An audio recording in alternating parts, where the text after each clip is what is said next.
lá. Primeiramente, boa noite aí a todo mundo que chegou aí na live, né? A gente vai fazer uma breve discussão aí desse artigo que, gente, né, ele tá dando o que falar aí, né, nessas últimas semanas. Mas dando o que falar do ponto de vista bom, né? Que Era isso que eu falo, estou falar ansiosa mal. para ver a opinião de vocês. Vai dar bom, vai dar Mas vamos bom. falar aí. Vai dar bom, a gente vai falar do Flow, né? Que é esse estudo aí que foi publicado recentemente, né, no New England, faz pouquíssimo tempo, e mês passado, né, na verdade. E aí a gente vai fazer essa discussão. Para quem não conseguir ficar na live, a gente vai deixar a live gravada, e a nossa ideia é tentar publicar essa live depois no nosso podcast, né? No Afropapers e no Endo Direct também. Então, Muito bom. para quem não me conhece, eu sou o Edu. Eu sou o Rodolfo também, junto com o Edu, né, do Endo Direct. E eu sou quase dentro do direct, gente. Eu sou a Maria Ô, Amélia, Mea, a Amélia do Nefropapers. eu, eu já perdi as contas, né? Porque a gente já fez tanto podcast em conjunto, né? Eu acho que é o nono ou é o 10º encontro nosso? Ah, Eu também já perdi as contas. eu perdi as contas, mas eu achava que era o nono também, Edu. Tô com esse número na cabeça. Eu acho que é o nono, se eu não perdi as contas. A gente vai fazer a Mas, comemoração do 10º. com certeza. Exato. E, bom, Vamos vamos lá. discutir lá. A gente vai ser objetivo, né? Falar um pouquinho. Primeiro, a introdução, né, sobre o contexto em que esse artigo foi publicado, depois sobre metodologia, resultados, e o mais importante é a discussão de tudo isso que a gente encontrou aqui nesse estudo. Então, eu vou começar falando um pouquinho do cenário em que foi publicado esse estudo. Depois o Rodolfo e a Mea comenta um pouquinho sobre metodologia e os resultados, e aí acho que cada um de nós pode comentar um pouquinho sobre os achados desse estudo, pontos fortes, limitações, e aí a gente encerra aqui a nossa discussão. Beleza? Boa, vamos lá. Então, pessoal, falando aqui sobre o Flow, né? O Flow, que é esse estudo aqui, ó, que avaliou efeitos da semaglutida na doença renal crônica em pacientes diabéticos do tipo 2. E qual que foi a ideia desse estudo, né? A gente está vendo o uso dos análogos de GLP-1, eles serem ampliados aí o contexto, o cenário de prescrição dele, não só para tratamento de controle glicêmico no diabetes do tipo 2, né, usar como uma medicação antidiabética, mas também como medicação anti-obesidade. Então, são esses os dois cenários em que essa medicação ela é aprovada hoje. E a gente está vendo uma ampliação das indicações e dos benefícios dessa classe farmacológica. E, recentemente, a gente viu, inclusive, os resultados do estudo SELECT, que avaliou o uso da semaglutida aí em pacientes obesos não diabéticos, mostrando que reduziu eventos cardiovasculares. Então, provavelmente uma futura indicação aí, usar a medicação também com a finalidade de reduzir eventos cardiovasculares. E aqui a gente quer avaliar especificamente o rim, né? Então, todo aquele caminho que foi feito com o inibidor de SGLT2, que foi inicialmente um antidiabético, depois foi visto o benefício cardiovascular, redução de eventos de insuficiência cardíaca, melhora, né, de mortalidade cardiovascular, redução de eventos, e aí depois foi estudado especificamente para a população com doença renal crônica e diabetes, e aí depois foi estudado inclusive em doença renal crônica, independente ou não de ter diabetes. Então, a gente está seguindo mais ou menos esse caminho aqui também, e agora a gente vai querer avaliar essa medicação nos pacientes diabéticos do tipo 2 que têm doença renal crônica. Então, até o momento, a gente não tinha esse estudo que selecionou especificamente essa população de diabéticos do tipo 2 com doença renal crônica, diferentemente do que a gente já viu com o inibidor de SGLT2, que tem assim, uma infinidade de estudos com diabéticos com doença renal crônica, inclusive pacientes com doença renal crônica, independente ou não de ter diabetes, né, o DAPA-CKD, Empaquine, enfim. São muitos os cenários que a gente vê a aplicação dos inibidores de SGLT2 e agora a gente vai estudar isso no rim. Por isso que a gente chamou uma nefrologista, né? Só para Então a gente vai... falar bem que, assim, já tiveram estudos anteriores, né? Por exemplo, o estudo líder com a liraglutida, que avaliou desfecho nos pacientes com diabetes 2. Teve também, previamente, né, a própria semaglutida. Previamente, também, anteriormente, né, a liraglutida, tivemos outros estudos com outros análises de LP1 também, a lixazinatida, mas claro que não, o efeito não era avaliar diretamente o funcionamento do rim, né? Eram análises pós-hoc, eram desfechos secundários. Então, meta-análises foram publicadas em 2021, já mostrando possíveis benefícios, né, dos análises de reduzindo a albuminúria. Teve um primeiro que foi publicado na meta-análise de 2021, já mostrando anteriormente até a própria semaglutida, né, e o líder mostrando esse efeito com os outros análises, dulaglutida, hexazinatida, e aí depois veio a liraglutida, semaglutida, mas claro, todos com desfechos secundários, eram análises pós-hoc também. Então, assim, existia essa luz no fim do túnel, né, mostrando provavelmente esses benefícios renais com os análises de LP1. E aí era um desfecho... Exato, mas não selecionando, né, pacientes com doença renal crônica. Duas coisas, assim, do líder, que foi um estudo importante, né? Ele mostrou realmente redução de albuminúria, mas assim, acho que ele foi um pouco apagado por dois motivos, né?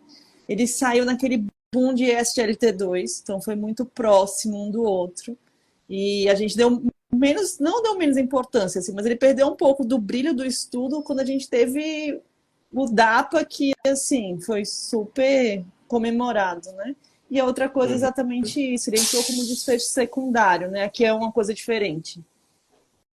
Exatamente. Então... os estudos anteriores não tinham sido desenhados para isso, né? Exatamente. Então, essa é a primeira vez que a gente vai ver um estudo que foi desenhado para isso, para avaliar como desfecho primário desfechos renais nessa população de diabéticos do tipo 2 com doença renal crônica. Exato.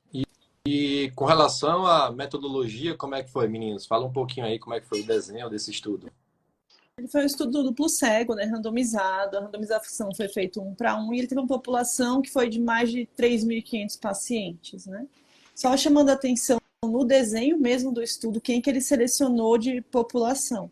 Então, eram pacientes que tinham diabetes tipo 2, obviamente, que é o que a gente vem discutindo aqui, e ele pegou uma taxa de filtração glomerular que foi de 75 a 25, né? E aí você pode questionar, mas isso é DRC?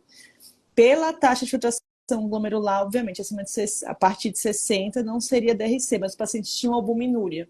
Então, foram dois grupos, né, em relação a essa questão da avaliação de função renal. Ou eles tinham entre 75 e 50, com pelo menos 300 miligramas por grama de albuminúria, até 5.000, ou eles tinham uma taxa de filtração menor que 50 até 25, com pelo menos 100 miligramas por grama de albuminúria. Então, eles, assim, o estudo escolheu pegar pacientes que tinham mais alto risco, né? Ele até cita isso, que ele utilizou calculadoras, que o Cadigo propõe para estimar risco, eram pacientes de alto risco, né? A longo prazo. Então, eram pacientes que tinham chance de ter um desfecho desfavorável. Não foi por acaso que ele quis pegar isso. Uhum. Eu vejo muito sentido, assim, você pegar essa amplitude de taxa de filtração glomerular por alguns motivos, né? A gente tem muito mais o que fazer quando você tem uma taxa de filtração glomerular mais preservada, então não tem muito sentido você pegar um paciente muito comprometido de taxa de filtração glomerular só, mas ele quis analisar exatamente, tipo, espectros, assim, distintos, né? E todos que tinham albuminúria, que é uma coisa que é importante para avaliação e que a gente vai avaliar tanto de progressão quanto para avaliar desfecho mesmo. Que eu achei bem interessante também, né, Mac, o desenho foi bem bonito, que eles conseguiram, foram muito criteriosos em excluir outras causas de doença renal, né? Então, claro, não saiu no próprio artigo em si, mas sim no suplemento. Então, eles excluíram doença renal policística, glomerulonefrite, então, uso de medicações que poderiam provocar nefrite, enfim. Então, doenças autoimunes, né, que acometem o rim. Exato. Então, eles tiveram esse cuidado, de fato, de falar que realmente a piora de função renal é pela doença renal do diabetes mesmo, né? Então, tiveram esse critério aí, assim, além da própria doença do diabetes, né, doença renal, também eles excluíram da parte do diabetes, né, pacientes que tinham histórico de carcinoma medular tireoide, nem 2A, se tinham utilizado previamente análogo GLP-1 nos últimos 30 dias. Então, foi um desenho bem bonito mesmo. E assim, isso é importante, né, essa questão de etiologia, porque essas patologias têm comportamentos diferentes, né? Por vários motivos isso é importante. Primeiro que ele quer analisar a população com diabetes tipo 2. Então, por exemplo, quem tem uma doença policística, ele vai ter um comportamento de função diferente de uma progressão de quem tem uma doença renal do diabetes, né? E é importante, o mecanismo, se a gente vai pensar de albuminúria, quando você tem um lúpus, por exemplo, é muito diferente de quando você tem um diabetes também. Então, ele quer avaliar a albuminúria do diabetes. Então, por isso essa preocupação de excluir outras coisas, né? Essa questão do limite de proteinúria, né, de 5 gramas, também não é por acaso, é isso também, né? Se a gente tem uma proteinúria tão importante, às vezes surge uma dúvida do que é aquele diagnóstico. Se realmente Exato. se trata de um diabetes tipo 2 ou se tem alguma outra coisa ali. Então, isso é bem legal. Entra naquilo, né? De nem toda a proteinúria é do diabetes, então proteinúrias importantes, lembre sempre de excluir as outras causas, né? Nefrite, lúpica, bem, você conhece mais do que a gente, né? E assim, outra coisa que é bem legal que ele fala, que tipo, a maior parte dos pacientes estavam em uso de IECA ou BRA, né? Mais de 90% dos pacientes usavam ou IECA ou BRA. Isso também porque faz parte do tratamento padrão, né? Ele quer avaliar uma medicação nova, mas ele tá lá, o paciente já está usando um tratamento padrão. E daí a questão do ISGLT2 que entrou aí também. Entrou como tratamento de base, né? Os inibidores de SGLT2, se os pacientes já estavam boa parte utilizando, né? IECA ou BRA, como você falou. E aí uma coisa que a gente vai até comentar um pouco mais, assim, não é culpa do estudo, é porque não tinha de fato esse benefício comprovado, é que nem todo mundo estava utilizando ou não o finerenone, né? Então não era um critério de inclusão e estar usando a medicação que a gente sabe que já existe esse benefício, né? Não, ele nem cita, nem no suplemento, porque o Fidelio, ele foi publicado em 2020, né? E o estudo ele começou a recrutar pacientes em 2019. Foi muito antes de sair todos esses estudos, o DAPA-CKD, Fidelio, Fígaro. Então aqui a gente estava ali nos primórdios, né, das indicações ali do benefício dos antagonistas do receptor de mineralocorticoide, inibidor de SGLT2. Então por isso, né, que a gente vai até discutir depois que os poréns, né, desse estudo. Mas vale ressaltar que o estudo começou lá em 2019, mas ele só acabou o follow-up mais recentemente. Foram 3,4 anos de segmento. E falando um pouquinho da metodologia, todo mundo já deve ter ouvido falar que esse estudo ele foi interrompido no meio do caminho, né? Porque tinha uma análise interina que, quando atingisse 2/3 do número total de eventos predito pelo estudo, que o estudo, ele, para ter 90% de poder estatístico para detectar uma redução de 20% no desfecho primário, ele calculou que seriam necessários aí 854 eventos, né? Um estudo foi direcionado por evento, né? E aí ele atingiu esse número, foi feita uma análise interina, foi visto um benefício absurdo, e foi por isso que o estudo foi interrompido precocemente, porque existe o outro lado, né, quando ocorre uma análise agora me fugiu o nome, quando o estudo não dá... Oi? Intenção de tratar? Não, quando o estudo... É futilidade. Tá. O estudo interrompido por futilidade. Esse não, e ao contrário. Esse não foi o total contrário da futilidade, né? O benefício foi tão grande que eles tiveram que interromper no meio para realmente publicar os dados e também tornar também o benefício aí para aqueles que não estavam recebendo a medicação, né? Então ele foi interrompido aí no meio do caminho, mas esses pacientes eles foram seguidos por um prazo muito bom, foram 3,4 anos de segmento, de follow-up. Exato. Então realmente foram estratificados, né, de 1 para 1, um braço contendo aí a semaglutida, que eles começavam a dose escalonada, já que a gente já conhece, né, 0,25, vai para 0,5, depois o teto do trabalho do estudo realmente foi com a semaglutida de 1 miligrama.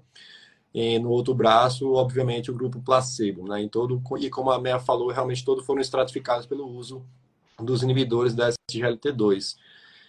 E aí, com relação aos resultados, realmente foram 3.500 pacientes ao todo, né, que eles conseguiram selecionar, 1.700 num braço, 1.700 no outro, mais ou menos. Duração de estudo aí, mais ou menos, de 3,4 anos. E aí tem uns dados interessantes, né? A gente fala dos dados demográficos do estudo. Idade média de 66 anos, né? Então era uma população aí sabidamente mais idosa mesmo. Um terço mulheres, média de duração do diabetes de 15 anos. Então, de fato, eram pacientes de muito alto risco, né? Não só pelo tempo de duração do diabetes de 15 anos, mas também pela albuminúria presente, como a Meia falou, a relação albumina-creatinina desses pacientes média era de 567 miligramas por grama. Então, era uma antiga, né, macroalbuminúria, uma albuminúria A3, né? Então, era um paciente, de fato, muito alto risco. A média da hemoglobina glicada de 7,8 da população da amostra, a IMC médio de 32, então eram pacientes com obesidade, taxa de filtração glomerular média de 47. Né? Então, apesar de que a Meia também falou, né, que ia até 75, mas a média dessa taxa de filtração era de 47 ml por minuto. Então, resumindo aqui, pacientes de fato mais velhos, mais idosos, né? Um tempo extremamente alto, duração muito tempo, né, do diabetes desses pacientes de 15 anos, albuminúria presente, então, e doença renal crônica.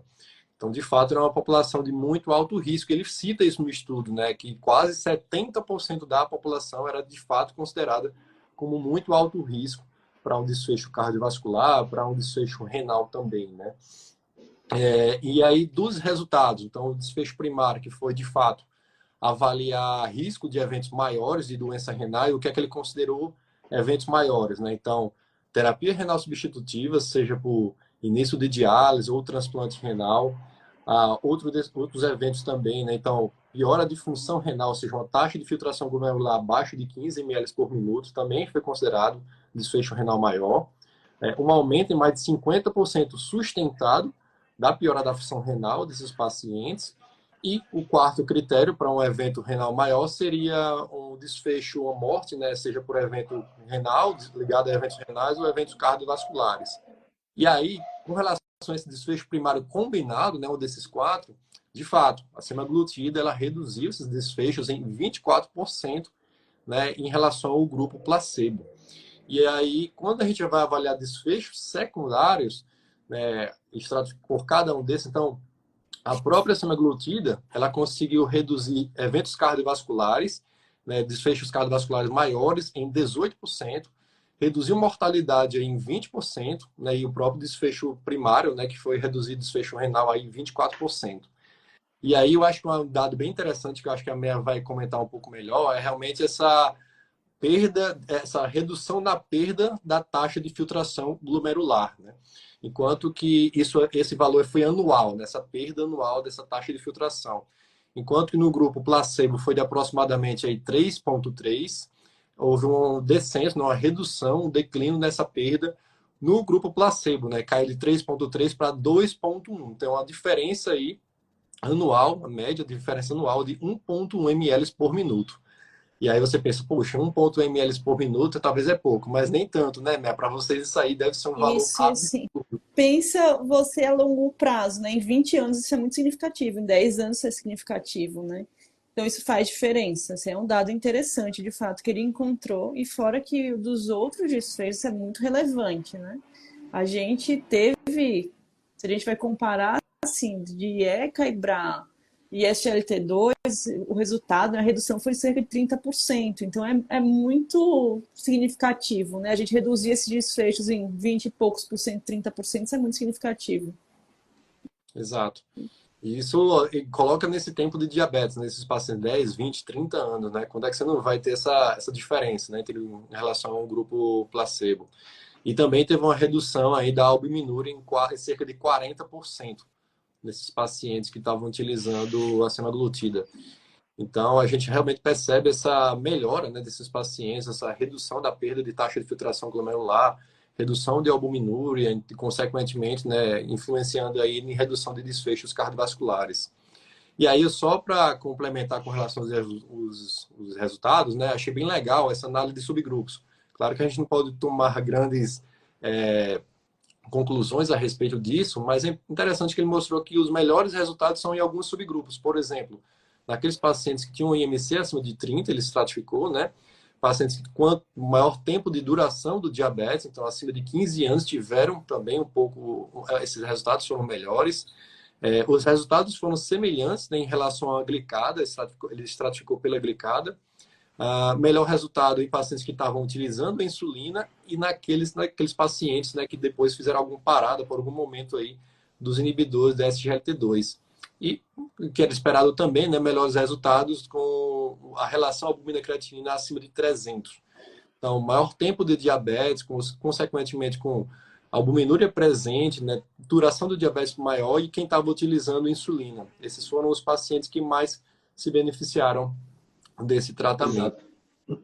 E aí eu quero destacar aqui o que o Rodolfo falou aqui por último, para quem não prestou atenção, quando ele substratifica por uso ou não de inibidor de SGLT2. Lembrando que foram poucos pacientes que estavam usando o inibidor de SGLT2, né, 15%. Mas, gente, quando você coloca o inibidor de SGLT2 na análise, não deu nada de significância estatística. Foi tipo 1 de risco, né? Então, isso daqui é uma coisa para a gente considerar também, porque é um estudo que, por ter iniciado lá em 2019, eram pacientes que não estavam otimizados em relação ao tratamento da doença renal, à luz do que a gente tem hoje de evidência de benefício, né? Então, hoje, se a gente começasse um trial desse com pacientes usando, sei lá, IECA, BRA, inibidor de SGLT2 e uma finerenona, por exemplo, será que os mesmos resultados teriam sido encontrados? Acho que essa é a grande pergunta, né? Esse é um questionamento importante mesmo, né? Mas assim, só chamando a atenção de duas coisas. Eu acho que a gente sabe também que o paciente pode estar otimizado o tratamento com o que a gente tem hoje e mesmo assim persistir progredindo, né? Esse é um ponto. O outro ponto é que nem todo paciente vai conseguir fazer ISGLT2 e um finerenone também.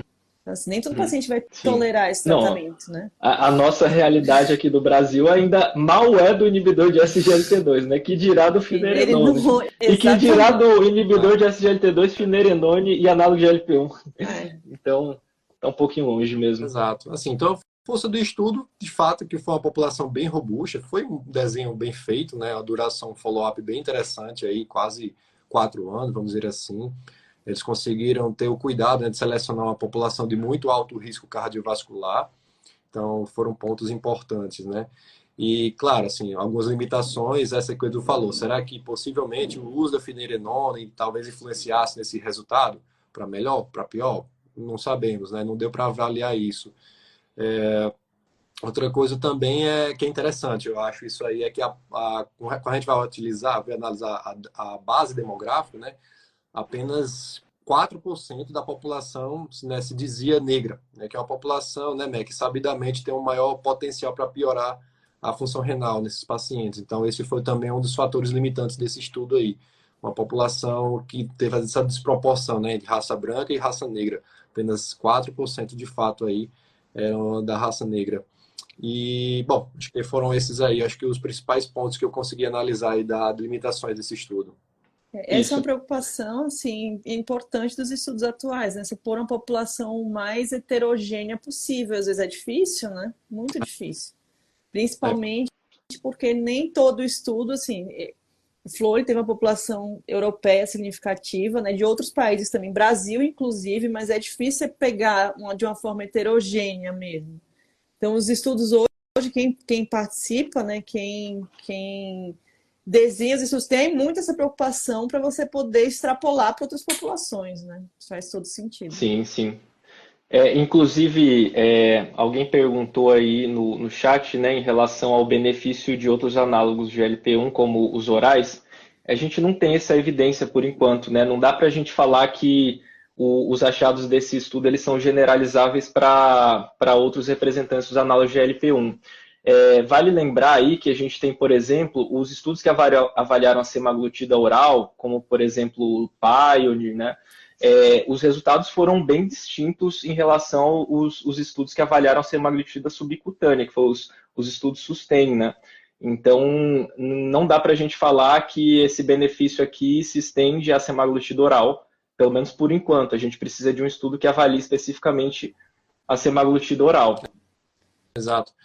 E com relação para complementar dos eventos adversos, né, de fato, houve um pouco mais de efeitos gastrointestinais no grupo bem esperado, né? Bem esperado já. Normal. Ia acontecer, mas transitórios, né, que eles conseguiram se manejar, né, com o tratamento não farmacológico, a maioria das vezes. E uma preocupação que se tinha muito importante, né, que foi levantado lá no SUSTEM 6, era se de fato piorava ou não retinopatia diabética nesses pacientes. E de fato não ocorreu, né? Foi semelhante o índice de retinopatia diabética, tanto no grupo da semaglutida quanto em relação ao grupo placebo. Então, parece que aquele efeito, né, de piora da retinopatia diabética não foi encontrado nesse estudo. Mas vale ressaltar que o estudo excluiu pacientes com retinopatia grave ou retinopatia em progressão, né? Verdade. Então, assim, esses pacientes, eles não tiveram, os com retinopatia leve a moderada não tiveram piora da retinopatia, mas o grupo mais grave foi excluído do estudo.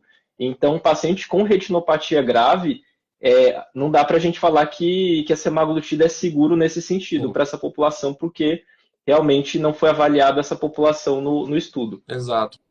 E, assim, como você falou, né, não foi avaliado, então, assim, não tem como a gente... o estudo não foi feito para isso, né, então não dá para a gente tirar grandes conclusões. Como o Edu falou, fazia parte do critério de exclusão, né, tirar esses pacientes que apresentavam qualquer complicação micro, retinopatia, neuropatia graves, e também os pacientes que tinham uma glicada acima de 10 também foram excluídos, né? Então é outra coisa aí que a gente tem que levar em consideração. Então, por isso que também não dá para ter não dá para inferir muita coisa aqui com relação à retinopatia, né? É uma população assim, de diabetes muito descompensado que, em geral, foi excluída de todos esses estudos, né, que a gente citou aqui. Ponto de corte da hemoglobina glicada maior que 10 ou maior de 10,5 em alguns estudos, né? E a outra... Roberto, só fazer uma pergunta, assim, porque a gente viu, né, aqueles estudos anteriores, das meta-análises, já levantavam, né, essa possível melhora, né, dos análises de EP1, e a gente viu nesses estudos. Existe alguma coisa já, do ponto de vista de anatômico, da fisiopatologia, que melhora com os análises de EP1, que a gente consegue enxergar nesses estudos? Que eu ia citar exatamente assim, o mecanismo que a gente está pensando, porque quando a gente fala IE-Cabra, ISGLT2, o finerenone, a gente pensa muito em hemodinâmica glomerular, né? E o mecanismo aqui é um pouco diferente. Então, em tudo isso, assim, até estudo em modelo animal, eles falam muito de redução de inflamação. Que acho que existe com as outras medicações também, que é uma coisa que a gente quantifica menos, né? Pode quantificar menos. Mas essas medicações definitivamente não têm ação principal como redução do sistema renina-angiotensina-aldosterona. Então, a gente pensa mais em redução de inflamação nessas situações mesmo. Possivelmente como um mecanismo importante dessa medicação. Interessante. E isso que você falou, assim, faz até o link, né, com outros estudos que eu até estava olhando para outras medicações também, né? A gente viu com a semaglutida, e vai ter um estudo também, já está recrutando paciente com a tisepatida, né? Já pensando no futuro de outros trabalhos, de outras medicações. E o estudo se chama Treasure, né? Treasure CKD, que é com a tisepatida, que vai avaliar pacientes com sobrepeso ou obesidade, com doença renal crônica, tendo ou não diabetes tipo 2, né? Um estudo que começou ano passado, em 2023, né? Terminar de recrutar, o estudo vai terminar, na verdade, em 2026. Então, a gente vai ter pelo menos uns 2 anos aí pela frente, né, para avaliar isso. E é interessante isso por que eu estou falando isso, né? Que o desfecho dele, Mel, foi avaliar oxigenação e inflamação renal glomerular nesses pacientes medidos por ressonância magnética. Então, assim, é um estudo que de fato Uau. é patologia, né? Isso que a gente quer, o que a gente almeja muito é reduzir exatamente inflamação e fibrose, né? Então a gente sempre tem esperança que essas medicações estejam fazendo isso. Esse estudo vai mais além, né? Ele quer realmente provar. E o outro estudo que eu estava olhando, que chama, esse agora é com a SEMA, né? Eu falei primeiro da TISA, esse agora que eu vou falar é da SEMA, que chama Remodel, que também é com a semaglutida, 1 mg. O trabalho parece ser bem semelhante com esse agora, pacientes com diabetes tipo 2 e doença renal crônica. Só que o desfecho primário também vai se avaliar oxigenação, perfusão renal, inflamação e fibrose por ressonância magnética e também por biópsia. Esse estudo ele já começou, começou em 2021, foi parecido aí, um pouquinho depois, né, desse do Flow, e vai terminar agora, esse final do ano, novembro de 2024. Então, possivelmente, a gente tem os dados desse estudo aí, para, quem sabe, final do ano, mas possivelmente aí para o começo do próximo ano, com a semaglutida avaliando especificamente essas alterações renais, né? Você falou da inflamação, oxigenação, acho que vai ser bem interessante. A gente fica sempre assim pensando, é o mecanismo que tem descrito em modelo animal, né? Então a gente deduz que seja isso que esteja acontecendo, mas eu ainda não tenho essa comprovação em humanos, né? Aham. Então, ficou bem interessante. Então, mas assim, e aí surge aquela pergunta, será que isso é um efeito de classe, né, da medicação? A gente viu, né, com esses desfechos secundários, dos outros análogos, conseguimos, de fato, ver esse estudo, visualizar, vislumbrar com a semaglutida. O que é que vocês acham? Queria a opinião de vocês aí. Vocês acham que é um efeito de classe ou vai depender muito da medicação? Eu não acho que vai ser um efeito de classe, não. Eu acho que vai variar conforme a medicação específica. Mesmo com o ISGLT2, se a gente for fazer uma análise comparativa, não foi um efeito de Ah, classe, né? aham. Então a gente tem ertugliflozina, tem outras lá que o estudo Vortex, né? Não deu. A única coisa que reduziu foi hospitalização por insuficiência cardíaca. Então, o benefício renal até o momento, a MEA vai saber me dizer muito mais do que eu, que por enquanto com a dapagliflozina e com a empagliflozina e com a cana também, mas assim, não é um efeito que a gente observa com todos os representantes do inibidor de SGLT2. Mesmo aqui, com o que a gente já tem de análise de subgrupo, tudo, o que a gente viu com uma evidência mais forte nessa população especificamente foi com o estudo líder, né, com a liraglutida. Então, a semaglutida agora, ela realmente veio para representar, né, o grupo. Eu acho que eu também estou com você, Du. Minha sugestão, assim, o que eu acho que não é efeito de classe, talvez não seja exclusivo da SEMA, né? A gente viu algum benefício com a liraglutida, mas também tenho a impressão que não vai ser com todos. Eu ia citar exatamente o exemplo de SGLT2. A gente estava muito esperançoso que fosse para qualquer ISGLT2. O que a gente viu é que existe mais de um que funciona, né? Mas não é para todo mundo. Exato. Depende da potência. A gente sabe que entre os inibidores da SGLT2 tem uns, por exemplo, a empagliflozina é muito mais potente, né, para o receptor SGLT2 em relação à cana, isso, e enfim, né, e os outros. Então a gente vê que dentro desse grande guarda-chuva, né, os inibidores da SGLT2, e eu acho que também vale para os anal-GLP-1, né?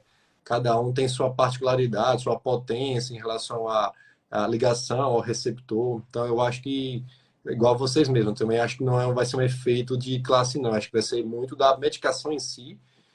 Mas eu estou bem esperançoso que talvez isso aconteça também com a tisepatida, de acordo até com os estudos que a gente tem visto aí previamente com bons resultados, né? Mas, claro, isso aí é só um achismo. Isso.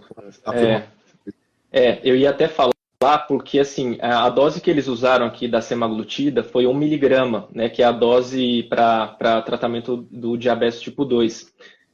Lembrando que na época de que foi iniciado o estudo, a gente ainda não tinha aqueles estudos STEPS, né, que foram com a semaglutida na dose para tratamento de obesidade. E aí, se você vai avaliar até a perda de peso que foi encontrada nos pacientes que usaram a semaglutida, foi uma perda de peso discreta, né? Que dá 4,1 quilos de diferença do placebo, 5,5 de perda de peso média bruta.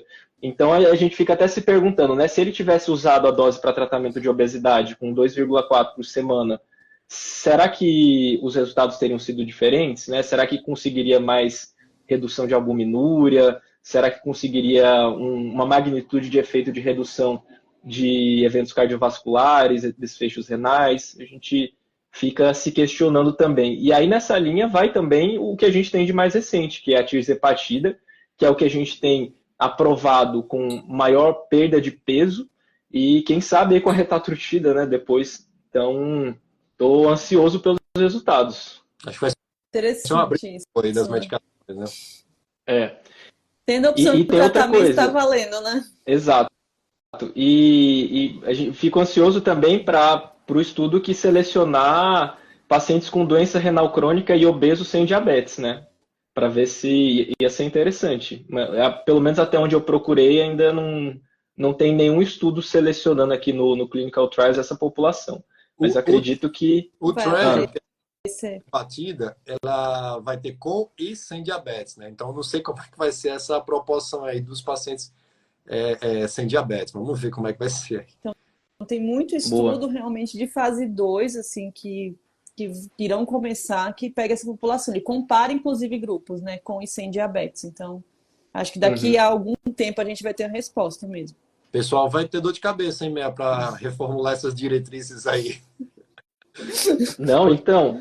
Não, você imagina que com esse resultado aqui, o que você acha, Meia? Acho que talvez a semaglutida vai entrar com uma taxa de filtração aí menor, né, para segurança. Sim. Talvez eles cortem 25. E aí eu fiquei até pensando que nesse estudo, deixa eu só confirmar aqui, mas acho que tinha cerca de 5% dos pacientes que entraram em terapia renal substitutiva, né? Entraram em diálise. E nesses pacientes, entrar em diálise não foi um critério para suspender a semaglutida. Ou seja, a gente está falando aqui de uma medicação que é segura de manter, inclusive em pacientes de terapia renal substitutiva. Eu acho que o pessoal do CADI agora vai ter que reescrever rapidinho. Minha impressão é que vai ter uma mudança mesmo, porque assim, pelo último CADIGO, o GLP-1 entrava, tipo assim, um ponto abaixo do ISGLT2, né? Não entrava como terapia de primeira opção, entrava como segunda opção. Talvez isso mude? De fato, talvez isso mude. Sim. Vão atualizar com a SEMA e daqui a pouco vão ter que atualizar com as demais. Cara, é impressionante, né? Quando a gente está falando dessas classes, inibidor de SGLT2 e análogo de GLP-1, parece que a cada semana a gente está desatualizado, né? A gente já deve ter gravado uns 4 podcasts disso e absolutamente todos estão desatualizados, né? É verdade. Assim, o que não mudou em 20 anos, de repente. Nossa, não fala. É verdade. Sim. Mas acho que é isso. Beleza. E aí, só fazer mais um ponto aqui da discussão, que eu acho que foi um ponto forte do estudo, que paciente que perde peso, ele geralmente acaba tendo redução, né, na creatinina. Tem uma redução de massa magra também. E eu achei muito legal que os autores do estudo eles se deram ao trabalho de também fazer a dosagem da cistatina C nesses pacientes.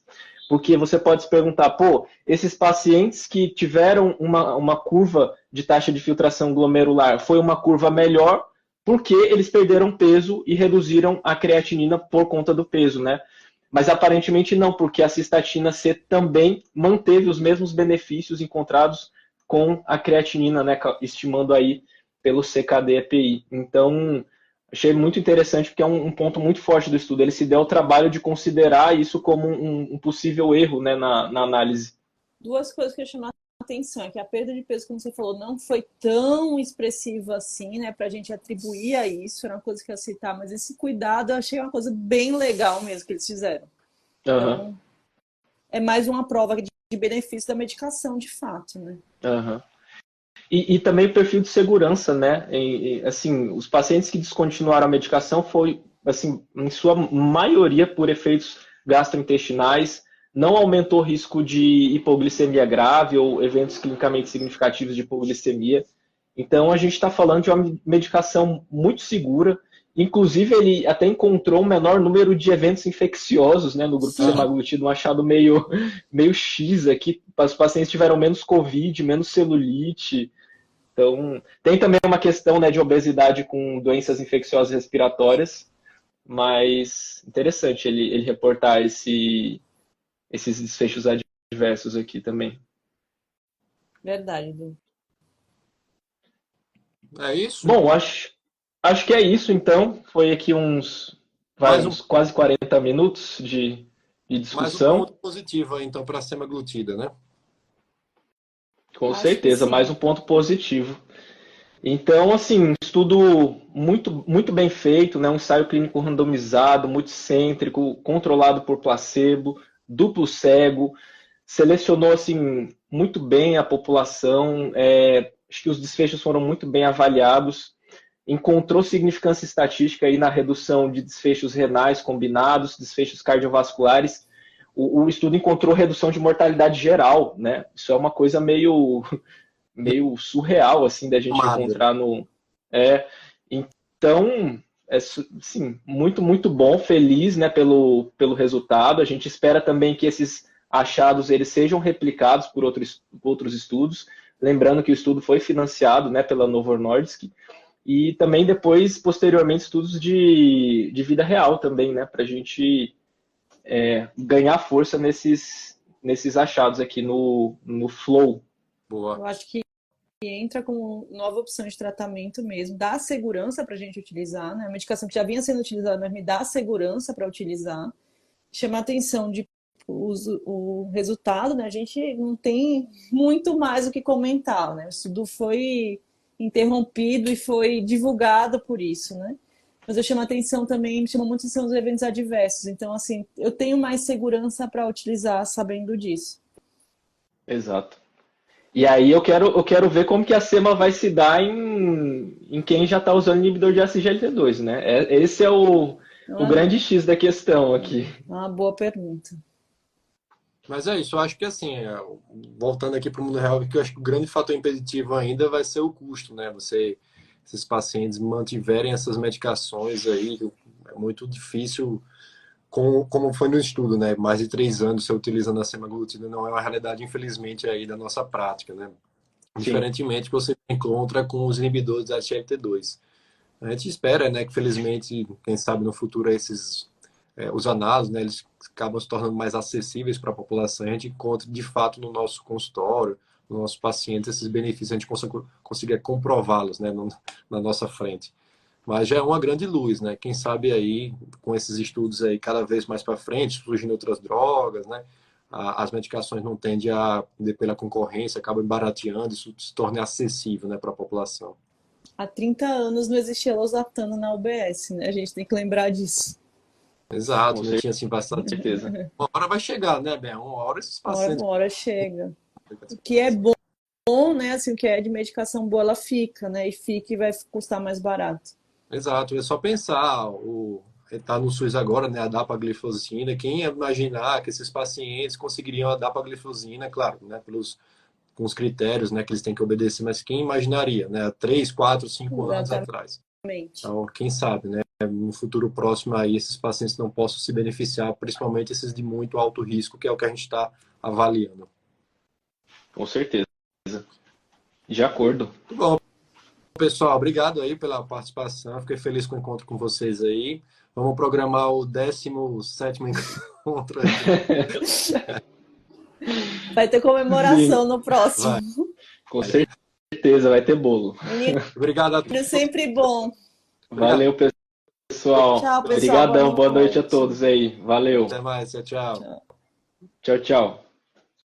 Esse podcast tem o objetivo de educação médica. As informações aqui prestadas exprimem as opiniões dos seus integrantes no momento da gravação. Não esqueça que a medicina muda constantemente. Não esqueça de nos avaliar nas plataformas de podcast e deixar a sua opinião e críticas nos comentários em Instagram. Isso nos ajuda a melhorar e expandir nosso trabalho para mais pessoas. Não utilize as informações ouvidas aqui como conselho médico para si ou para outros. Em caso de necessidade, procure opinião médica direcionada.